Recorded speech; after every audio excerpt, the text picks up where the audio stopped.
నమస్తే and welcome to hit TV. Rahul గాంధీని లోక్సభ ప్రతిపక్ష నేతగా ఎన్నుకుంటూ కాంగ్రెస్ వర్కింగ్ కమిటీ తీర్మానించింది. ఏకగ్రీవంగా ఈ పదవికి రాహుల్ ని ఎన్నుకుంటున్నట్లు ప్రకటించింది. పార్లమెంట్ లో పార్టీని ఆయన ముందుండి నడిపిస్తారని కాంగ్రెస్ స్పష్టం చేసింది.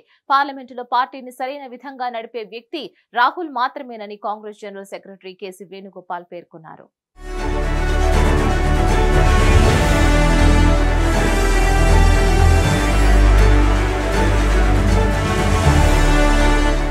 కాంగ్రెస్ ఎంపీ రాహుల్ గాంధీ కీలక బాధ్యతలకు గత కొంతకాలంగా దూరంగా ఉంటున్నారు. గాంధీ ఏతరులకు పార్టీలో కీలక బాధ్యతలు అప్పగించాలని పట్టుబడుతున్నారు.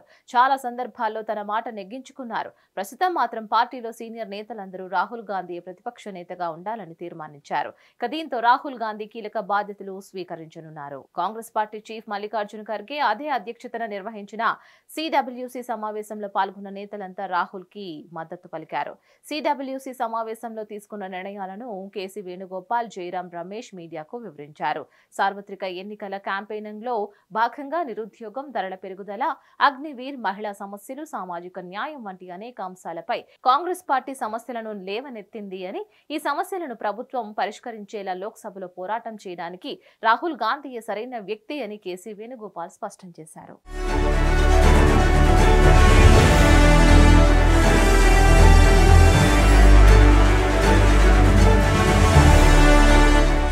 తన రాజకీయ పరిస్థితుల దృష్ట్యా ప్రజా సమస్యలు, రాజ్యాంగాన్ని రక్షించే బాధ్యతలను రాహుల్ గాంధీ సమర్థవంతంగా నెరవేర్చగలరని సమావేశంలో పాల్గొన్న నేతలు స్పష్టమైన అభిప్రాయం వెల్లడించారు. లోక్సభ ఫలితాలు, ప్రచారం, పథకాల హామీలపై కూలంకషంగా చర్చించామని అన్నారు. మా బ్యాంకు ఖాతాలను స్తంభింపజేసిన, మా నేతలను బ్లాక్ మెయిల్ చేసినప్పటికీ వేటికి బెదరకుండా లోక్సభ ఎన్నికల్లో అనూహ్య విజయం సాధించామని కూడా కాంగ్రెస్ నేతలు స్పష్టం చేశారు.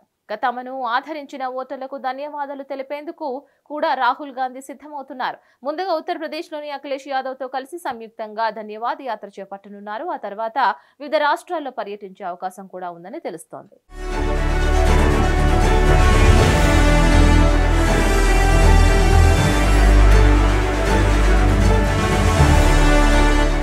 మరిన్ని అప్డేట్స్ కోసం stay tune to hit TV.